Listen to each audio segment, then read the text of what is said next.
የተባበሩት ትካል ሕብራት መንግስታት ቅድመ ሓደ ዓመት ዘውፅኦ መረዳእታ ከም ዝሕብሮ ኣብ ውሽጢ ኣፈላላይ 10 ደቂቃ እንተይት ጓል ኣንስተይቲ ናይ ቀረባ ዘመድ ብዝበለቶ ሰብ ፀታዊ ዓመፅ ሂወታ ከም ትስእን እዚ ማለት ድማ ኣብ ዓመት ክሳብ 50,000 ዝኾና ደቂ ኣንስትዮ ናይ ቀረባ ብዝብሎም ሰባት ዝበፅሐን መጥቃዕቲ ንሞት ከም ዘሳጥሕን እዩ ዝፍለጥ ጥዕና ያበልና ዝኸበርኩም ፍትዋት ተኸታተልትና ኣብ ዝህልወና ግዜ ዘተ እንልዕሎ ዛዕባ መጥቃዕቲ ደቂ ኣንስትዮን ህፃውንትን ይምልከት ኣብዚ ዘተ ዝተፈላለዩ መዳርግቲ ኣካላት ኣለው ሽሞም ከላለዩ ክንዕድም እሞ ናብቲ ዘተ ክነምርሕ ካብኦም ክጅመር ምህረቱ ፍቃዱ ይበሃል ሚኒስትር ደቂ ኣንስትዮን ማሕበራዊ ጉዳይን ስራሕ ፈጻሚ ግልጋሎት ሕግየ ዙቤዳ ኣወል ይበሃል ኣብ ትካል ብሮድካስቲንግ ኮርፖሬሽን ኢትዮጵያ ፈነወሬዲ ኢትዮጵያ ኤዲተር ማሕበራዊ ጉዳይ يمسكن فديلا شوبوي بحال أب كوميشن سبعة مسألة إثيوبيا أب زفر سراح مسل دك أنستيون هزاناتن متحابريت مسل دك أنستيوية أمين قرماي بحال كاب إثيوبيا دك أنستيو محبر سبوي حقي متحابريت بروجكت ኣብ ደቂ ኣንስትዮን ህፃውንትን ዝፍጸሙ ማህሰይቲ ዙርያ መለሽዮም እሞ ንስኻትኩም እውን ኣብ ከይዲ ስራሕ ዘጓነፍኹም ታሪኻት ክህልው ይኽእሉ እዮም ንዓቶም ብዝተወሰነ ብርኪና ልዕልና እንታይ ዓይነት ማህሰይቲ እዮም ዝብል ዝተወሰነ ሓሳብ ተትህብሉ ጽቡቕ እዩ ኣብ ልዕሊ ደቂ ኣንስትዮን ህፃውንትን ዝፍጸሙ ጥቃዓት መብዛሕትኦም ዓይነቶምን ከይዲ ኣፈጻጸሞምን ዝተፈላለዩ እዮም ካብዚኦም ውሽጢ ኣብ ልዕሊ ደቂ ኣንስትዮ ዝፍጸሙ ጥቃዓት ኣካላዊ ማህሰይቲ ክኸውን ይኽእል ጾታዊ መጥቃዕቲ ስነልቦናዊ ማህሰይቲ ክኸውን ይኽእል ኢኮኖሚያዊ ማህሰይቲ ክኸውን ይኽእል ብዙሓት ዓይነታት ማህሰይቲ እዮም ዘለው ኣብ ደቂ ኣንስትዮን ህፃውንትን ዝፍጸሙ ማህሰይቲ ዝርያ መለሽዮም እሞ ንስኻትኩም እውን ኣብ ከይዲ ስራሕ ዘጓንፍኹም ታሪኻት ክህልው ይኽእሉ እዮም እሞ ንዓቶም ብዝተወሰነ ብርክና ልዕልና እንታይ ዓይነት ማህሰይቲ እዮም ዝብል ብዝተወሰነ ሓሳብ ተትብሉ ጽቡቕ እዩ أب هزاونتن دك أنستيون زفتزم محسيتي عينتات زملكت أب لعل دك أنستيو زفتزم محسيتي ويمت قعتي شمونو بعلو صوتا مسارت زجبرة محسيتي نولو صوتا مسارت زجبرة محسيتي إلنا نسيمون بفلاي أب لعل دك أنستيو زفتزم قالن ستيت سلزخونت ويدما صوتا مسارت زجبرة محسيتي سلزخونيو أب لعل هزانات زفتزم محسيتي عدمي مسارت زجبرو محسيتي كخوني خليهم هزاونتي بمنفس بأكالن إن عاوي زلو بمخانم أب لعل هزانات زفتزم محسيتي عدمي مسارت زجبرو محسيتي كخوني خليهم هزاونتي بمنفسن بأكالن إن عاوي زلو بمخانم عرسهم كيلوم مكل خال سلزي خلو بزم قنيات زبطحهم محسيتي أيو مبالي كال نصوتا مسارت زجبرة عدمة مسارت زجبرن إلنا كن مقلون خيلنا أتومح سيتي بزخانة يخون سب كفتسام زخيليو بولدك فتسام يخيل بنايك أربع أزمات كفتسام يخيل أم منبر خبابي بزولو سب إذ يوزو بحال قدب يقولون بزخانة يخون عينة سب كفتسام زخيليو أبزخانة ساعتن بوتان كفتسام يخيليو أب أبيت تمرتي أب أبيت عيو كخون يخيل أتعينة محسيتي أكالاوي كخون يخيل مالتون مقرفتي يكاتتيو سنة لبوناو محسيتي كخون يخيل أزيون صرفي محناي مورال زحاسيو عبسبات سعنتو زفترو محسيتي وزت يوم اتخالق صوتاو مدقعتي أزي كمن نفلتو قست صوتاو مدقعت حاوسو كنكاتتو نخيلنا اتخالق أبز حز اوان جنزاو ان عبيز متزلو قطباوي محسيتي نولويو قطباوي محسيتي كنبل انتلنا بفلاي دك انستيو مسل واننت ناوتي زسنن محسيتي يو ازمالت بنهاتا ناوتي عقم موسان زدرت قطباوي صقعتنيا كيس خون زقبر ويكعا أوشت حدار بحبار زفريو حفتتات معرة مستود تبعتاي تمقللون توننلون مسرحيو اتخالي زويدا نباخي كمتصمو ننوح عمتات أب زفر ميديا بفلاي بهزاونتن دك أنستيون صريح يخمو بزوح نقرات كم تكافلنا تصفى قبر كابزين العلي أب دك أنستيون هزاونتن زبصح محسيتي حدا مزلعت كم زحبرو أب عالمنا كابزلو سلسته دك أنستيو تحنتي وانستيتي انتو حدا نزي محسيتي تقالعيا زبل نقر اللمو إذا مالت أب عالمنا كابزلو دك أنستيو أستات 800 مليون زغنا بيستفر عليه من قدين اتقاو ማሰይት ወይ ከዓ ጥቃት ንጾታዊ ጽሕተራይ ቃል ዓየንሞ እሰይ ብናሃትኪ ያራዳን እንታይ ዓይነት ማሰይት ወይ ጥቃት ዘጋጥመን ዝብል ምስ ስራሕኺ ተኣሳሲሩ ዘጓነፍኽ ተመክሮ እንተል ይግለጽልና ኣብ ሃገርና ዘሎ እቲ ዝዓበየ ጸገም ብዝተፈላለየ መገዲ ዝፍጸሙ ማሕሰይቲ ኣብ ጾታዊ ማሕሰይቲ ወይ ድማ ግህሰት እንትበጽሖ ኢና ከም ጸገም ንሪኦ ኣነ ብዙሕ እዋን ኣብ መዕረፎ ማእኸላት ደቂ ኣንስትዮ ይኸይድ እየ ዝተፈላለዩ ማሕሰይቲ በጺሕወን ሓለዋ ተገይርለን ዘለዋ መብዛሕትአን ዘልዕልኦ ቅድሚ ዝበጽሐን ማሕሰይቲ ብዙሓት ምልክታት ይረኣዩ እዮም ብቃል ብርኪ ክኸውን ይኽእል እዩ ብዝተፈላለየ መገዲ ዝግለጽ ይኸውን እዚኦም ኩሎም ጾታዊ መጥቃዕትታት በደላትን እዮም መብዛሕትኡ እዋን ንስድራይ ተዛሪበ ነይረ ንኣደይ ነጊረያ ነይረ ቤት ትምህርቲ ተዛሪበ ነይረ ኢሎም የዘንትዩ እዮም እዚኦም ኣብ ፈለማ ዝረኣዩ ተርእዮታት ከም ማሕሰይቲ ተገይሮም ስለዘይውሰዱ ብስሩውን ኣናእሽተይ ነገራት ጌርካ ምርኣይ ስለዘሎ እቲ ናይ መወዳእታ ብርኪ በፂሑ ጾታዊ መጥቃዕቲ እንትበጽሕ እዩ ናብ ሕጊ ዝኽየድ ዳሕራይ እውን ብዙሕ ነገራት ይስዕቡ ኣብቲ ማሕበረሰብ ዘሎ ጸገም እውን ንሱ እዩ እንታይ ይብሉና ማሕሰይቲ በጽሕዎ እንተተባሂሉኸ እንታይ ዓይነት ገጽ እዩ ዘርእዩና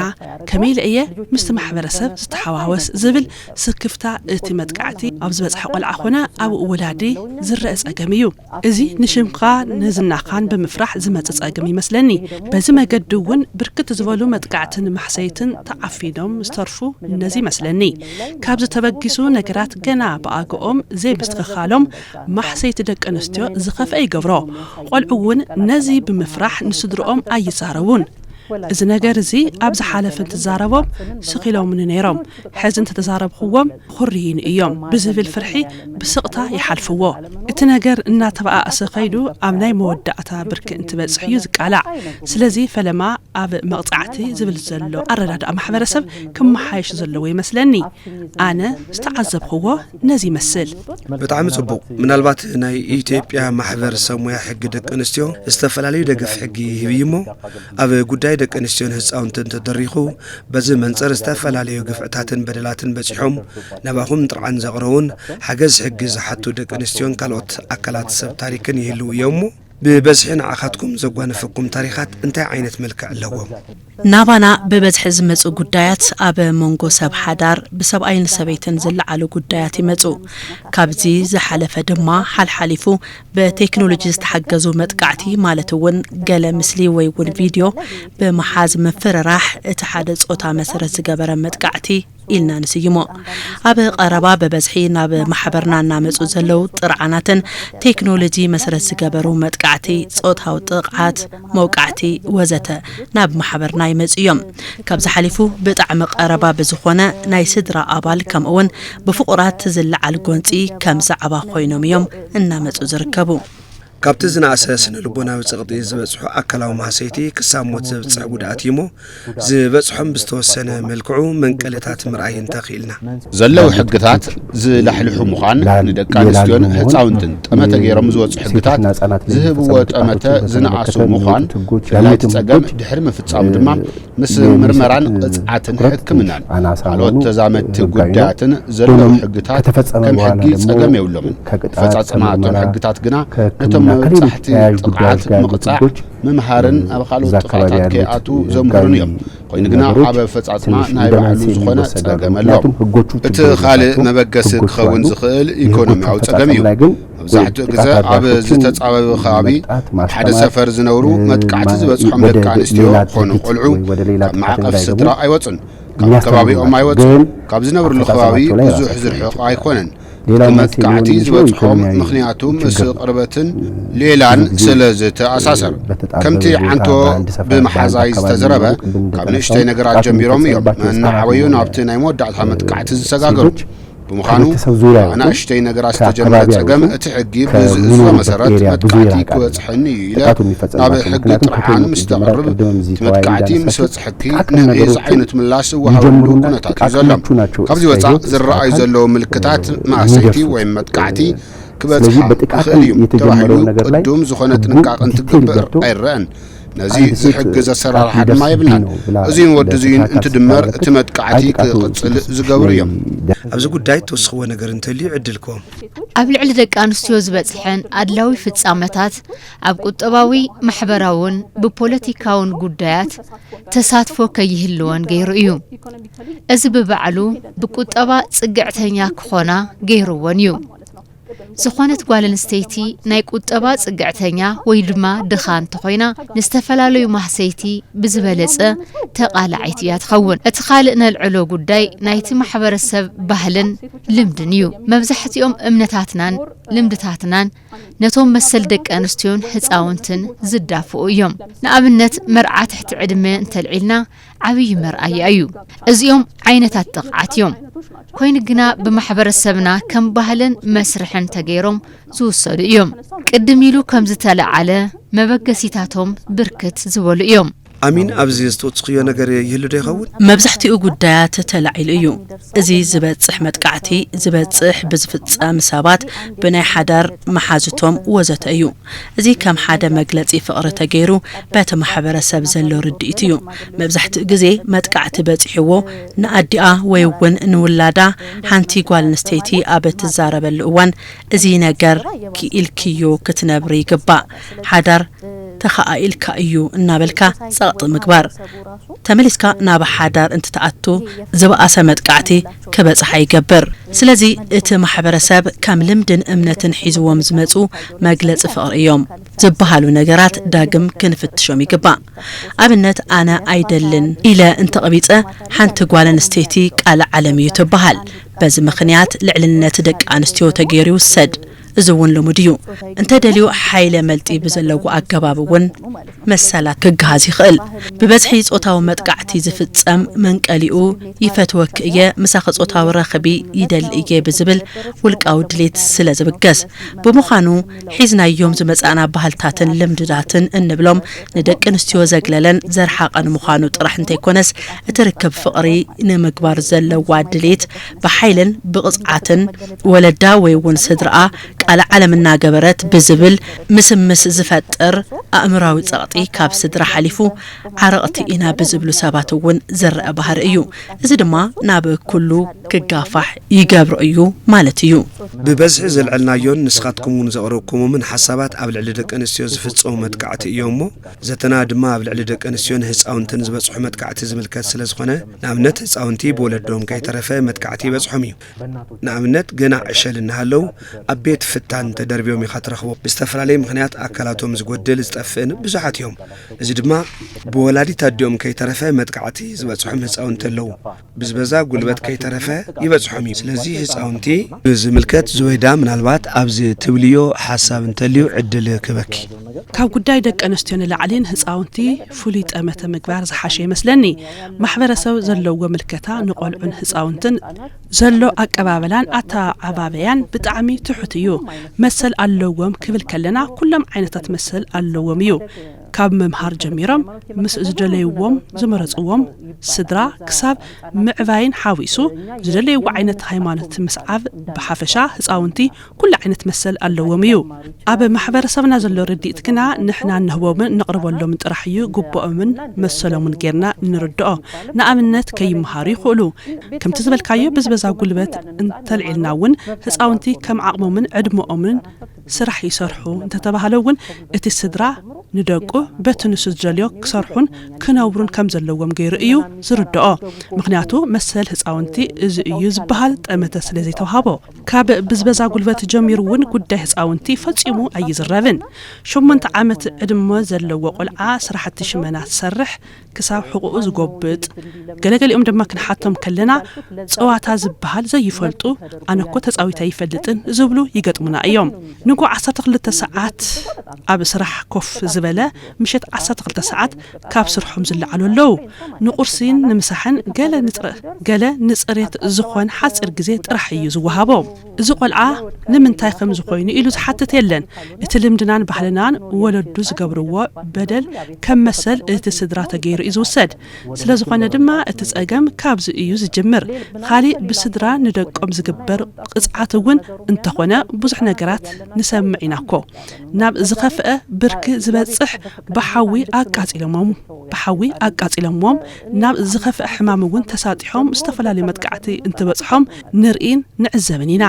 ከምዚኦም ዝበሉ ነገራት ካልኦት ሰባት አጋጣሚ ብቪዲዮ ቀሪጾምዎም ወይ ድማ ካልኦት አጋጣሚታት ኢና ንሰምዕን ንርኢን እምበር ብዙሕ ዝበሉ ጸገማት ይፍጸሙ እዮም እዚ ድማ ኣብ ማሕበረሰብና እቲ ስድራ ብዝደለየ መልክዕ ክገብር ዝተፈቀደ ጌርና ኢና ንወስዶ ናብ ሕጊ ንምምጻእ እውን እቲ መንገዲ ዝተዓጽወ ክኸውን ይኽእል እዩ ኣብዚ ከምቲ ዘልዓልኹሞ ህፃውንቲ ናይ ጽባሕ ሃገር ተረከብቲ እዮም ብምዃኑ ኣብ ልዕሊኦም ዝፍጸም ዝኾነ ይኹን ዓይነት መጥቃዕቲ ኣብ ልዕሊ ሃገር ዝፍጸም መጥቃዕቲ ተገይሩ ይዝውሰድ ምክንያቱ ንሳቶም እዮም ናይ መጻእ ወለዶ ተስፋን ተረከብቲ እዚኦም ድማ ብኣካል ኾነ ብኣእምሮ እንትነጹ እዮም ሃገር ዝመርሑን ዝገርሑን እንሰምዖም ማሰይቲ ግን ኣመና ንምስምዖም ዝድንጹ እዮም ህፃውንቲ ደቂ ኣንስትዮ ጥራሕ ኣይኮናን መጥቃዕቲ ዝበጽሕን ህፃውንቲ ደቂ ተባዕትዮ እውን ክሳብ ግብረ ሰዶም ዝፍጸሞም ኣለዉ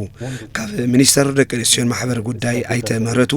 ኣብዚ መንጽር ዘለዎም ሓሳብን ኣብ ስራሕ ዘጓነፈኩም ተመክሮን ሓዊስኩም ኣብዚ ትብልዎ ነገር እንተልዩ ዕድል ክበኩም ብሕጊ እውን ተኾነ ብግልጺ ምስ እንተዘይተኸላኸልካ ንህፃውንቲ ንሰናይ ስነ ምግባር ክበሃል መቕጻዕ ከም ዝግባእ ይድንግግ ወይም ይሕግዝ እዩ ኮይኑ ግና ዓቐን እቲ መቕጻዕቲ ክሳብ ኣበይ እዩ ዓይነት እቲ መቕጻዕቲ እንታይ ዓይነት እዩ እቲ ቅጽዓትን ብኸመይ እዩ ዝትግበር ዝብሉ ነገራት ኣልዒሉ ግልጽ ዝገብሮ ነገር የለን እቲ ዝዓበየ ክፍተት እውን ኣብዚ እዩ ዘሎ ስለዝኾነ ህፃውንቲ ብዝምልከት ካብ ስድሮኦም ዝበጽሕዎም ማህሰይቲ ሓቂ እዩ ህፃውንቲ ግደፉ ኣይትተንክፉ ወዘተ እናተባሃሉ ነዚ ዝጥሕስ ነዚ ስዒቡ ዝመጽእ ነገር ከመይ ይሰግሮ እዩ እቲ ሕቶ ዝኸውን ምክንያቱ ኣተዓባያ ቆልዑ ብባዕሉ ሓደ ሞያ እዩ ስኽነት ኣእምሮ ይሓትት ምምዛን ይሓትት እዩ እንታይ ንምባል ደልየ ስምዒታዊ ኮይና ንፍጽሞ ነገር ናብ ስሕተትን ዘይተደለየ ነገራትን ስለ ዝወስደና ካብዚ ብምጋስ ወለዲ ንደቆም ብኸመይ ኣግባብ ክመርሑ ከኣል የለዎም ዝብል ብዝተወሰነ መልክዑ ዝተጀመሩ ነገራት ኣለዉ ኣብ ቤት ዕየና ጾታዊ መጥቃዕቲ ክኸውን ይኽእል ኣካላዊ መጥቃዕቲ ክኸውን ይኽእል ስነ ልቦናዊ መጥቃዕቲ ክኸውን ይኽእል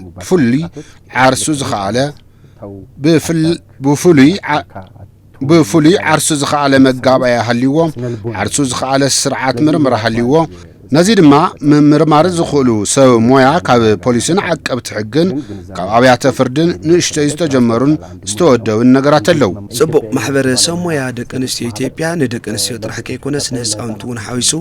ነፃ ሓገዝ ሕጊ ይህብ እዩ እሞ እስኪ ብዛዕባ ጥቕዓት ህፃውንቲ ዝተወሰነ ሓሳብ የካፍላና ጥቃት ህፃውንቲ ካብ ካልእ ጥቃት ማሕበረሰብ ፍልይ ዘብሎ ዝበጽሖም በደል ዓዊሎም ምዝራብ ዘይክእሉ እቲ በደል ዝበጽሖም ምዃኑ እውን ምዝራብ ዘይክእሉሉ ኩነታት እዩ ዘሎ ምዚ ነቲ ነገር ዝሰምዑ ሰባት እውን እዙይ ሓድሽ ነገር የብሉን ዘይኩሉ ሰብ እዩ ከምዚ ዝነብር ኢሎም ከም ማህሰይትን ጥፍኣትን ገይሮም ዘይቕበልዎ ሰባት እውን ኣለዉ እዮም እዞም ማህሰይቲ ኣካላዊ መጥቃዕቲ ጥራይ እንተይኮኑስ ብዘረባን ብምድሃልን ዝበጽሑ ስነ ልቦናዊ መጽቀጥታት እውን ዝሓወሱ እዮም ጸርፊ ክኸውን ይኽእል ነቲ ህፃን ምንኣስ ምድሃል ወዘተ ክኾኑ ይኽእሉ እዞም ነገራት ኣብ ስነ ኣእምሮ ህፃውንቲ ዘብጽሕዎ በደላት ዝኸፍኡን ዘይተደለየ ውሳነ ዝደፋፍኡን እዮም ስለዚ እቲ ማሕበረሰብ ኣቕሊሉ ስለ ዝርእዮም ዘብጽሕዎ ሰንበራትን ማህሰይትን ኣመና ዝኸፈ እዩ ቅድም ኢሉ ከም ዝተገለጸ ጽባሕ ንእትህሉ ሃገር ተረከብትን መሳገርትን ንሳቶም እዮም ከምዚኦም ዝበሉ በደላትን ማህሰይትን እንትበጽሖም ግና ብባዕሉ ዘይተኣማመን ዜጋ እናፍረና ኢና ዘለና ማለት እዩ ብኻልእ ገጽ እንትረአተሎ ብተወሳኺ ድማ መብዛሕትኡ ግዜ ማህሰይቲ ዝበጽሖ ሰብ ሕነ ንምፍዳይ ብዝብል ኣተሓሳስባ መሊሱ መጥቃዕቲ ዘብጽሕ ሰብ ዝኾነሉ ዕድል ኣሎ እዚ ድማ ካብ ከምዚ ዓይነት እንክሊል ከይወፃእና ክንነብር ይገብር እዩ መብዛሕትኦም ማህሰይቲ ዝበጽሖም ድሕረ ባይቶኦም እንተርኢና ኣብ እዋን ንእስነቶም መጥቃዕቲ ዝበጽሖም ይኾኑ እዮም እሞ ምስ ዓበዩ ድማ ሕነ ምፍዳይ ብዝብል ኣተሓሳስባ ተደፋፊኦም ንሰምውን መጥቃዕቲ ፈጸምቲ ዝኾኑሉ ዕድል ኣሎ እዚ ዝወለዶ መጥቃዕቲ ዝበጽሖም ሰባት ካብ ማሕበረሰብ ንባዕሎም ኣትሒቶም ይርእዩ ኣብ ቁዘማን ሕርቃንን ተሸሚሞም ሕነ ንምፍዳይ መዓልቲ ይጽበዩ ማለት እዩ ስለዝኾነ ኣብ ህፃውንቲ ዝበጽሕ መጥቃዕቲ ብቐሊሉ ክርአ ዘይግብኦን ዘለልና ልምድን ባህልን እውን ቆልዓ ክበሃል ከሎ ኣጋይሽ እንትመጽኡ ኾነ ምስ ዓበይቲ ወለዱ ከውግዕ ዘይፍቀደሉ ጋሻ እንትመጽእ ናብ ውሽጢ እቶ ዝበሃል ኮይኑ እዩ ዝዓቢ ካብዚ ዝነቐለ እውን መብዛሕትኦም ህፃውንቲ ዓርሰ እምነት ዘይብሎም ብዝኾነን ዘይኾነን ነገራት ዝፈርሑ ዝሸማቐቑን ኮይኖም እዮም ዝዓብዩ ካብዚ ዝሓለፈ ድማ ጸባይ ክሕዙ ተባሂሎም ዝውሰዱ ዓይነታት ቅጽዓታት ድማ ጠገለ ዘይብሎም ስለ ዝኾኑ ተወሰኽቲ በደላት እዮም ዝኾንዎም እቲ ካልእ ኣብ ከተማና ከተማ አዲስ አበባ ጥራሕ ካብ ገጠራትን ካልኦት ክልላትን ብፍልሰት ብጣዕሚ ብዙሓት ህፃውንቲ ንርኢና እዚኦም ድማ ንብዝበዛ ጉልበት ዝተቃልዑን ናብ ዘይተደለየ ስራሕቲ ዝዋፈሩን እዮም ዝኾኑ ዘለው ኣብዚ መጺኦም ድማ ብትሽዓተን 10 ዓመቶም ዝሰርሕዎ ዘለው ስራሕ ጥራሕ እንተይኮነስ ንርኢ ዘለና ኣብ ድሕረ ባይታ ብዙሕ ዓይነት መጥቃዕቲ ዝበጽሖም እዮም ዝረኸብዎ ገንዘብ ባዕላቶም ኣይርብሕሉን ንኻልኦት ሰባት እዮም ኣሕሊፎም ዝህቡ ካብዚ ንላዕል ድማ ኢሰብኣዊ ዝኾነ ማህሰይቲ መዓልታዊ ብዝበሃል ኩነታት እዩ ዘተኣናግዱ ስለዝኾነ ማሕቐፋት ሕግታትና ኾነ ዝምልከቶም ኣካላት መንግስትን ኣብ ህፃውንቲ መሰረት ገይሮም ዝሰርሑ ትካላትን ኣመና ብዕምቀት ምስራሕ ካብ ዝግባኣና ነገራት እቲ ሓደ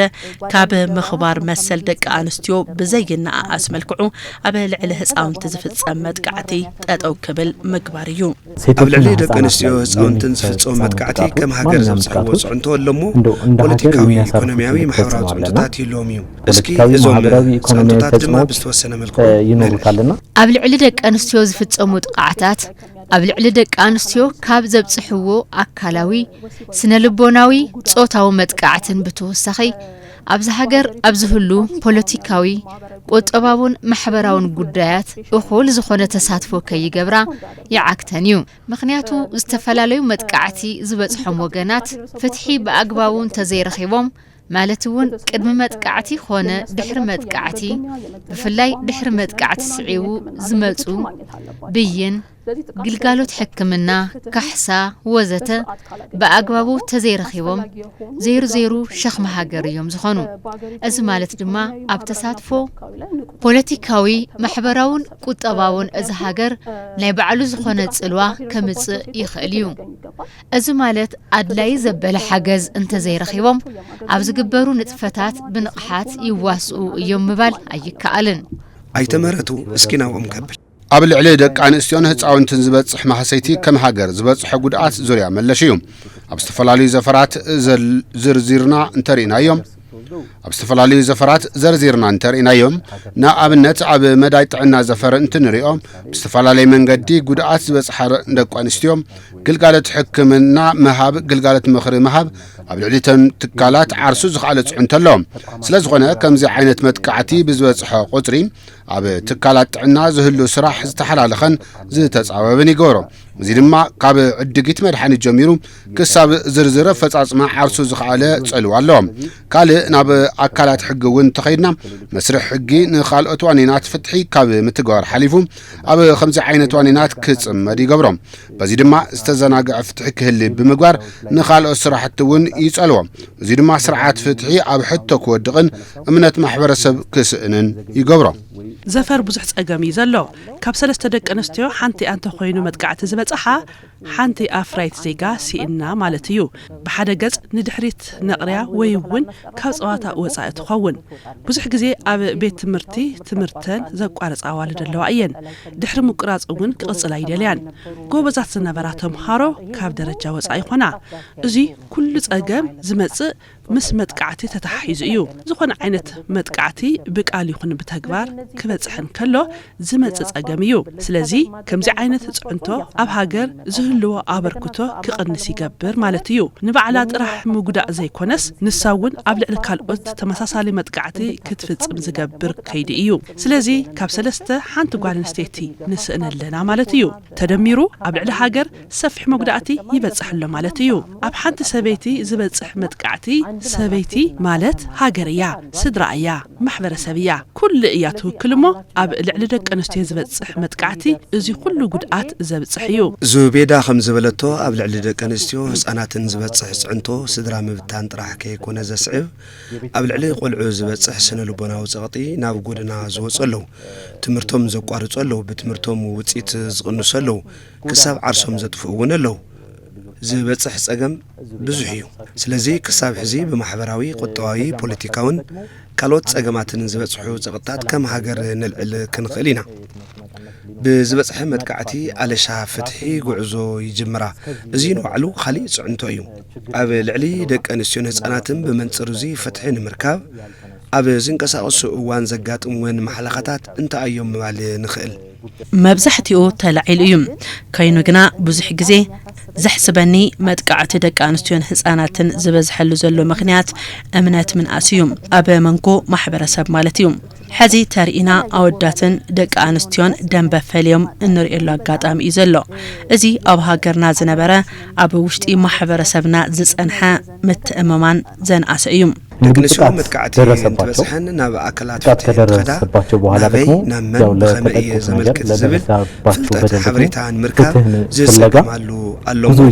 بزي فلات متقعتي بسيوان أبغزا زعفنا وقاطام تاتونلو بمنصر زي كاب متقعتي زبسحن جميرو فتح كساب زرخبا زلو خيدي تايك قدمني خلد زبل اسكي وسخلو حدك زي متقعت مسبسحن فتحي ألشا نبتكالات فتحي يقادعين فلما يسأقم انت أيو فتحي كتركب كيدا تكالات فتحي تبتصحتك خونو زي مخالوم يو قلقالوت فتحي تبتصحتك خونو اللو من تبهال تكالات بوليس بيرو فتحي أبات فردي كم اون حقست تكالات تبتصحتك خوني قبا نقول لك فالحبر السب تبتصحتي كخون اللوم ازين تبهال أبتحت من نبابرو زنبرو هتساناتن دق انستيون قداءات أكال أرقاويان كنحسب نخلينا لأمنت أب كبابتات كتما تساقم زي كهلو يخليو أب كل القنا دلايت فتحي كاب اتنبرو الخبابي زرحاقة خوينو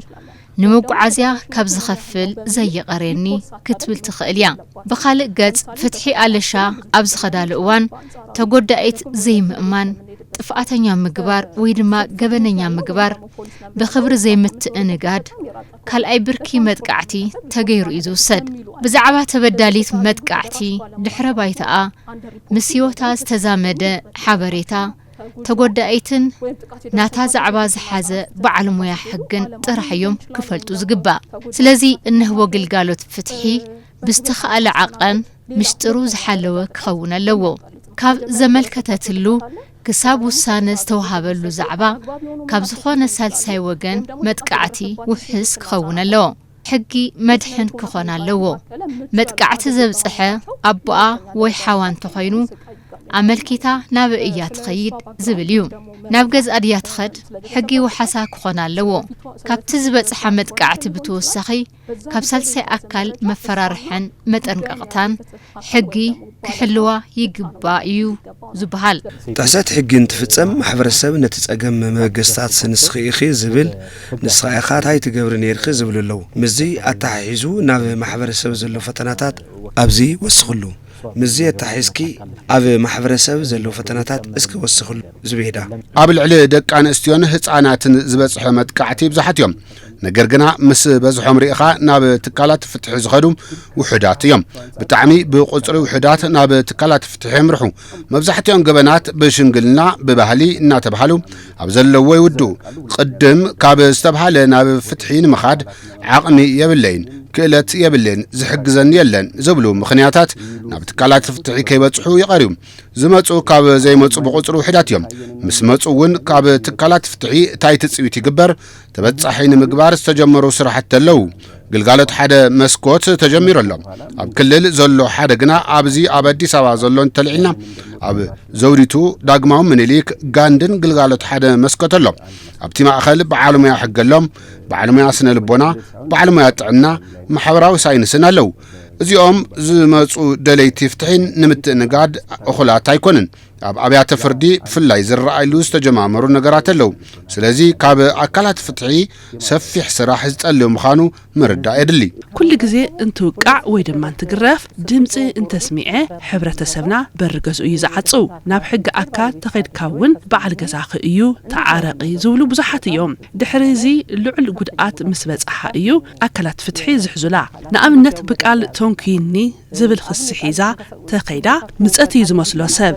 ይቕልድዋ ይስሕቕዋ ንዓኣ ተሓታቲት ምግባር ገጸሪኹ ኢኺ ምባል ሓቢርኩም ነርኩም ኢኹም ብምባል ዓብይ ሕጓ ይፈጥሩ ደቂ ኣንስትዮ ናብ ፍትሒ ዘይኸዳኮ ከምዚ ክበሃል እየ ብዝብል እዩ ስለዚ ኣብ ደገን ውሽጥን ዝበጽሕ ጸቕጢ ከቢድ እዩ ኣመለኻኸታ ፍትሒ ኣካላት እውን ሓዊሱ ክቕየር ኣለዎ ካሊእ ፍትሒ ዝንግዕ እዩ ኣብ መዕረፊ ዝረኸብኩዋ ሰበይቲ ህፃን ሒዛ ቆልዑ ኣብ ደገ ኣለዉ ተዝቐርየኒ እየ ዝብል ብዙሕ ስራሕ ዝሰርሐሉ ቆልዑ ኣለውኒ ተዝቐርየኒ እየ ዝብል ስርዓት ፍትሒ ዓርሱ ዝኸኣለ ኣካይዳ ኣለዎ ሓበሬታ ምእካብ ምስክር ምትኽኻብ ካልኦት ዛዕባታትን ከምዚኦም ዝበሉ ጉዳያትን እንትህልው ግና ብቁልጡፍ ወይ ድማ ብይን መሃብ የድሊ ብይን ጥራሕ እንተይኮነስ ዝተበየነ ንህዝቢ ዕላዊ ብምግባር እውን ዓብዪ ጉድለት ይፈጥር እዩ ዝለዓለ ጸገም እውን እዚ እዩ ዝመስለኒ ኣሜን ኣብዚ ጉዳይ ዝተወሰነ ነገር ተትወስኽሉ ጽቡቕ ይመስለኒ ናብ ሕጊ ክፍሊ ኸይዳ ምሕታት መሰላ ምዃኑ መብዛሕትአን ደቂ ኣንስትዮ ኣይፈልጦን ካልእ ከይዲ ፍትሒ ኣዝዩ ሕልኽላኽ ዝበዝሖ እዩ ዝተናውሐ ፍርዲ ወይ እውን ብይን መሃብ እውን ከም ቀንዲ ምኽንያት እዩ ዝለዓል ነዚ ድማ እኹል ዳይነት ዘይምህላው ብዙሕ ክሲ መዝገብ ኣብ ኢዶም መሓዞም ፍሉይ መጋባእያ ዘይምህላው ከም ሓደ ዕንቅፋት ፍትሒ ኢና ንወስዶ ካብዚ ብተወሳኺ ምስ መጥቃዕቲ ደቂ ኣንስትዮ ዘለዉ ሕግታት ምምሕያሽ የድሊ ምክንያቱ መጥቃዕቲ መልክዑ እናቐየረ እዩ ዝመጽእ ዘሎ መጥቃዕቲ ዝበጽሓ ጓል ኣንስተይቲ ቅድሚ ናብ ፍትሒ ምኻዳ ሕውየት የድልያ እዩ ኣብ ክልልን ወረዳታትን ድማ እዚ ግልጋሎት ንምርካብ ዘኽእል ትካል ገና ኣይሃነጽናን ብዘይ ምህላው ምስ መጥቃዕቲ ሕክምና ጥራሕ ረኺባ ክትምለስ እያ ትደሊ ፍትሒ ክትእልሽ ወይ እውን ናብ ትካላት ፍትሒ ኣይትኸይድን ኣብ ልዕሊ ደቂ ኣንስትዮን ህፃውንትን ዝበጽሕ መጥቃዕቲ ንምክልኻል ዝምልከቶም ኣካላት ወይ ሰብ ብጽሒት ኣካላት ሓላፍነት ከም ዘለዎም ዝፍለጥ እዩ ኣብ ልዕሊ ደቂ ኣንስትዮን ህፃናትን ዝበጽሕ መጥቃዕቲ ድማ ክንደይናይ ዝኣክል ኣብ ልዕሊ ሃገር ጽዕንቶ ከም ዝሕድር ኣልዒልና ኢና እስቲ መፍትሒ ዞም ጸገማት ተኣዮም ክንብል ንኽእል መፍትሕታት ብኽልተ መልክዕ ከፊልና ተረአናዮም ጽቡቕ ይመስለኒ ቀዳማይ ንምክልኻል እንታይ ይገበር እዩ መጥቃዕቲ ከይተፈጸመ ንምክልኻል ከም ሃገር ክግበር ዝግብኦ እንታይ እዩ ስለዚ ኣብ ኣመለኻኽታ ማሕበረሰብ ክስራሕ ኣለዎ ትካላት ትምህርቲ ትካላት ጥዕና ኣብ ደቂ ኣንስትዮን ህፃናትን ዝሰርሑ መንግስታዊ ኾነ ዘይመንግስታዊ ትካላት ኣብ ምክልኻል መጥቃዕቲ ደቂ ኣንስትዮ ልዑል ስራሕ ክሰርሑ ይግባእ ፍሉይ ሕግን ስነ ስርዓት ገበን እውን የድልየና እዩ ካብቲ ስሩዕ ገበን እንዳንየሉ ፍሉይ የድሊ እዩ ማለት እዩ መጥቃዕቲ ደቂ ኣንስትዮን ህፃውንትን ኣብ ሓደ ቦታ ጠጠው ክብል ይግባእ ሕዚ ካብ ዘለዉ በዝሒ ኣሃዝ ክቕንስ ኣለዎ ካብ 3 ደቂ ኣንስትዮ ሓንቲ መጥቃዕቲ ይፍጸመላ እዩ ማለት እዩ ብዙሕ ቁጥሪ እዩ እዚ ማለት ከም ሃገር ኾነ ከም ዓለም ለኸ ዘለዎ ጽልዋ ከቢድ እዩ ስለዚ መፍትሒኡ ክኾን ዝግብኦ እንታይ ዝብል ወስኽሉ እስኪ ዝበይዳ ዝኾነ ሃይማኖት ብዛዕባ ደቂ ኣንስትዮ ዓርሱ ዝኸኣለ ዘቐመጦ ነጥበሎ እዩ ካብ ቁልዕነት ብምምሃር ጉድኣቱን ሳዕቤኑን ጸገማትን ብፈጣሪ እውን ዘለዎ ሓጢያትን ክፈልጡ ምግባር የድሊ ምምሃር ካብ ማሕበረሰብ ትጽቢት ይግበር እዩ ምልክታት እንትርአይ ምሕጋዝ ናብ ትካላት ፍትሒ ክኸዱ ምምራሕ ካብ ማሕበረሰብ ትጽቢት ዝግበረሉ እዩ ሰብ ካብ ዝቐተለ ህይወት ካብ ዘጥፍአ ብጣዕሚ ዘካትዕ ብይን ምስ ደቂ ኣንስትዮን ህፃናትን ዝተተሓሓዘ እዩ ኩሉ ግዜ መሰካትዕ እዩ ክፍተሽ ወይ ድማ ክርአ ኣለዎ ባህሊት እየ ሰብ ዝህበካ ርእቶውን ተስፋ ዘቁርጽ እዩ ታይ ጸገም ኣለዎ ተኣሲሩ ተቐሊው ሓጢሩ ክወጽእ እዩ ይብልኻ እዚ ንኻሊእ መጥቃዕቲ ዘተባብዕ እዩ ክፍተሽ ኣለዎ እሺ ኣይተመረቱ ምቕጻል ይኽእል እዮም ሕብረተሰብ ምስክር ኣይኾነ ሪኡ ኣይረኣኹን ይብል ካብዚ ብተወሳኺ መጥቃዕቲ ዝፈጸመ ኣካል ይሓብኦም ስለዚ እዚኦም ግንዛቤ ሃልይዎም መጥቃዕቲ ደቂ ኣንስትዮን ህፃናትን ጉዳይ ሃገር ምዃኖም ፈሊሙ ከይተፈጸመ ምክልኻል እንተተፈጺሙ ድማ ናብ ሕጊ ከምርሑ ሓጋዝ ክኾን ይግባእ ፖሊስ ካብቶም ሰብ ብጽሒት ኣካላት ሓደ እዩ ሰብኣይ ኸእዩ ንምንታይ እዚ ገበን ክፍጽም ደፋፊቕዮ እናበሉ ዝተፈጸመ ገበን ዘናእሱ ኣለዉ እዮም ስለዚ ሙያዊ ስነ ምግባር መሰረት ገይሮም ስልትን ብልሓትን ምርመራ ተጠቒሞም ግብኦም ክዋጹ ይግባእ ተወሳኺ ገበን መጥቃዕቲ ከይፍጸም ምክልኻል እውን ምክትታል የድሊ ኣብ ልዕሊ ደቂ ኣንስትዮ ህጻናትን ዝበጽሕ መጥቃዕቲ ጠጠው ክብል ይግባእ ልክዕዩ ጠጠው ክብል ይግባእ ነገር ግን እንታይ ካብ መን ትጽቢት ይግበር ዝብል መዛዛሚ ሓሳብን ርእይቶን ኣሜን ግርማ ንስማዕ እዚ ዛዕባ ንሓደ ኣካል ዝወሃብ ኣይኮነን ብሓበሻ ማሕበረሰብ ሲቪክ ማሕበራት መንግስታዊ ዘይኮኑ ትካላት ብዙሕ ስራሕ እዩ ዝጽበዮም ፍትሒ ንምርካብ ማሕለኻና እንታይ እዩ ዝብል ብፍሉይ ምርኣይ የድሊ ናጻ ግልጋሎት ፍትሒ ኣድላይ እዩ ክሳብ ታሕቲ ክወርድ ምግባር መሰል ደቂ ኣንስትዮ መጥቃዕቲ ተበጺሑ ናበይ ክኸዳ ከም ዘለወን ክፈልጣ ምግባር የድሊ ትካልና ኣዲስ ኣበባን ካብ ኣዲስ ኣበባ ወፃእን ኣብ 8 ክልላት እናሰርሐ እዩ እዚ ምስ ዘሎ ስፍሓት ጸገም ኣዝዩ ንእሽቶ እዩ ስለዚ ኣብዚ ትኹረት ተገይሩ ክስራሕ ኣለዎ ሓገዛት ምስፍሕፋሕ ኣገዳሲ እዩ ትካላት ፍትሒ ጥዕና ትምህርቲ ኣብ ጀንደር ሴንሲቲቪቲ ዝኾኑ ዛዕባታት ብኸመይ ክተኣናገዱ ከም ዘለዎም ሓበሬታ ከመይ ይእክቡ ዝብል ክሰርሓ ይግባእ ካልእ መራሕቲ ሃይማኖትን ዓበይቲ ዓድን ከይሓዝና ርሑቕ ክንጓዓዝ ኣይንኽእልን ስለዚ ኩሎም ስራሕትና መራሕቲ ሃይማኖትን ዓበይቲ ዓድን ሓዊሱ ክንሰርሕ ኣለና ህዝብና ዝሰምዖም ዘዳምጾም ክትግብሮም ዘይግባእ እንተሃልዩውን ህዝብና ዝሰምዖም ዘዳምጾም ዝትግብሮም እዚኦም እንተልዮም እዩ ክንሳትፎ ኣለና ካብዚ ብተወሳኺ ስራሕቲ ምንቕቓሕን ምብርባርን ክንሰርሕ ኣለና ስለዚ ናይ ኩልህና እዩ ንመንግስቲ ጥራሕ ዝወሃብ ዛዕባ ኣይኮነን ንማለት እዩ ተመልከትና ኣብ ደቂ ኣንስትዮን ህጻናትን ዝበጽሕ መጥቃዕቲ መልክዑ ተመልከትና ኣብ ደቂ ኣንስትዮን ህጻናትን ዝበጽሑ መጥቃዕታትን መልዕሊ ቶም መጥቃዕታትን ተኣዮም መፍትሕታቶም ከተኣዮም ካብ መንታይ ትጽቢት ይግበር ዝብሉ ሓሳባት ኣልዒልና ዘተካይድና ኢና እዚ መሰናዶ ስፖንሰር ገይሩ ዘቕረበልኩም ኮሚሽን ሰብኣዊ መሰል ኢትዮጵያ ምስ ሕብረት ኣውሮጳ ብምትሕባር እዩ ሰብ ብጽሒት ኣካላት ኣብዚ መጽኢኹም ሓሳብኩም ስለ ዘካፈልኩምና ኣዝና ነመስግን ተመልከትና እውን ብምክትታልኩም ነመስግን ጸኒዕትና ዛዚምና ኣለና ሰላም